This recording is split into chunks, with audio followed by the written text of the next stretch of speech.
आपकी तस्वीर के लिए वो कि ये जरूरी नहीं है, लेकिन आपके लिए और तमाम नाजरीन के लिए मैं एक आज बात कह देता हूं कि जब ये चक्रा गोड का वाकया हुआ तो आपके दोस्त जिनको आप बड़ा पसंद करते हैं और उनको आप कोट करते हैं कि जी देखिए जुल्फिकार मिर्जा ने कुरान पाक पे हाथ रख के, कुरान पाक को सर पे रख के उन्होंने कस्में खाई और सारे इनके शफात किए, तो अल्ताफ हुसैन साहब ने इसकी बरक्स किया।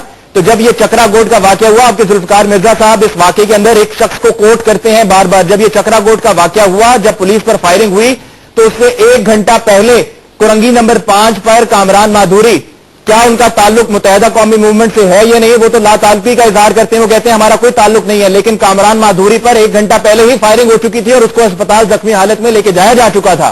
तो किस तरह से आपके दोस्त जुल्फिकार मिर्जा साहब कामरान माधुरी का नाम लेते हैं कि कामरान माधुरी ने चक्रा गोड के वाकये की प्लानिंग की या एग्जीक्यूट किया? वो तो पहले ही जख्मी हो गया था और मैं वहां पर मौके पर खुद मौजूद था। देखो ये तो मुझे पता नहीं, जो आप जो स्टोरी बताते हो, मगर मैं कराची की असल हकीकत आपको ये बता दो कि भाई खुदारा यहाँ पे सियासी बुनियादों पे पुलिस ने भर्तियां हुई काली में। कराची में पुलिस बस्तर हमले के बाद सिविल अस्पताल से 2 जख्मियों को गिरफ्तार कर लिया गया है। इन जख्मियों के नाम कामरान और सुहेल बताए जा रहे हैं। पुलिस के मुताबिक ये दोनों अपराध हमलावरों में शामिल थे। कहा यह जा रहा था कि 20 से 25 हमलावर थे जिन्होंने हमला किया पुलिस बस के ऊपर, और जिससे अभी तक के इतलात के मुताबिक मुताबिक अफराद जख्मी और जाम बहक हुए हैं। मैं एक चीज वाज़ेह करना ये मुनासिब समझूंगा कि सुहेल और कामरान की गिरफ्तारी के हवाले से जो पुलिस हुक्काम दावा कर रहे हैं, ये उनका दावा बिल्कुल झूठा है। ये दोनों अफराद कोरंगी एफ एरिया, जो यहाँ से कई किलोमीटर के फासले पर वाक़ है, वहां जख्मी हुए थे। इनके साथ 2 अफराद जाम बहक हुए थे। ये 2 अफराद कामरान और सुहेल वहां कोरंगी एफ एरिया 5.5 नंबर का इलाका है जहां पर जख्मी हुए थे। इनके साथ 2 अफराद जो और बैठे हुए थे थल्ले पर शादी हाल के करीब कोरंगी अवामी कॉलोनी पुलिस इस इलाके में ये हलाक और जख्मी हुए, और पुलिस ने इन जख्मियों को एक झूठे मुकदमे में मुलविस करने की कोशिश की है।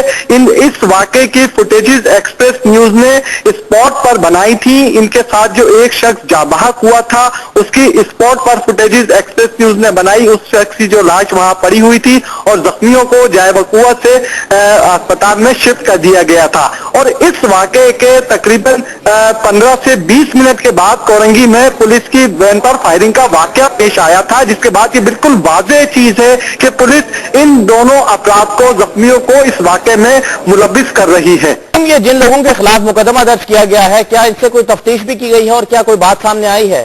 देखिए, इस मुकदमे को पुलिस ने अपनी जल्दबाजी से बिल्कुल गलत साबित करती जा रही है। पुलिस इंतहाई जल्दबाजी और नाअहली का मुजाहरा कर रही है इस मुकदमे में, क्योंकि इस मुकदमे में जो 2 मुल्जिमान हलाक जाहिर किए जा रहे हैं, जो 2 हमला आवर जाहिर करके जिन लोगों को हमलावर जाहिर किया जा रहा है, शाहिद चमन और इस्लाम जिनके नाम है, इन्हीं दोनों अफराद की हलाकत और कामरान और सुहेल के जख्मी होने का मुकदमा अवामी कॉलोनी पुलिस स्टेशन ने भी दर्ज किया है, जिसका FIR नंबर है 382। ये FIR इन दोनों अपराध के कत्ल, कामरान और सुहेल के जख्मी होने की FIR अवामी कॉलोनी पुलिस स्टेशन ने दर्ज की है, जिसका टाइम रात 10 बजे का है। इस FIR के अंदर अवामी कॉलोनी पुलिस का यह दावा है कि ये चारों अफराद रिवायत शादी हाल के करीब बैठे हुए थे एक थल्ले पर, जहां पर फायरिंग हुई। इसके नतीजे में ये 2 अफराद जाबाक हुए, कामरान और सुहेल जख्मी हुए। इनके ऊपर दूसरे रोड के ऊपर फायरिंग होनी चाहिए थी। तमाम तर ये चीजें जो जायवकुआ के शवाहिद हैं वो एडिशनल IG के बयान के बिल्कुल बरखिलाफ हैं, क्योंकि जिस रोड पर इस पुलिस वैन पर फायरिंग की गई उसका रुख कोरंगी से सऊदाबाद जाने की जानिब था। अगर एडिशनल IG का दावा तस्लीम कर लिया जाए तो इसका रुख जो जायवकुआ के शवाहिद है वो उनके दावे के बिल्कुल बरखिलाफ हैं।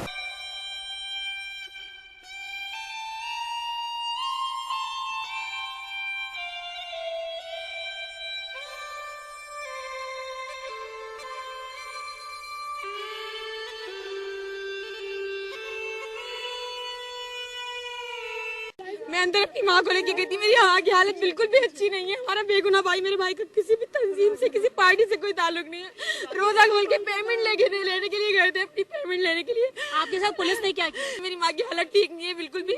हम कुछ भी बात भी नहीं करेंगे, आप सिर्फ एक झलक देखेंगे। उसने एक तो पहले मेरे करीब आने लगा, मेरा दूर होकर बात करें, हम आवाज आती है। उसके बाद उसने थप्पड़ उठा के मारा मुझे, इतनी आंखें निकाल के वो मेरे पर चीखा, इतने बुरे बुरे तरीके से। आपके भाई को 9:15 में गोलियां लगी। रात को उससे 3-4 किलोमीटर दूर कहीं और गोलियां चली।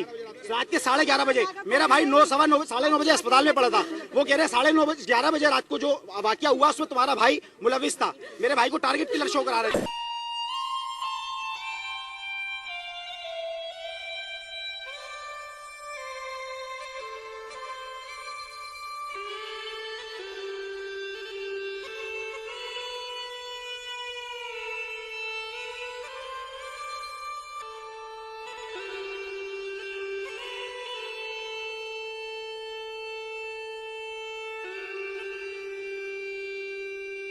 कोरंगी के इलाके चकरा गोट में पुलिस बस्तर हमले के मुलजिमों कामरान माधुरी और सुहेल कमांडो को मुद्दई ने अदालत में शनाख्त कर लिया।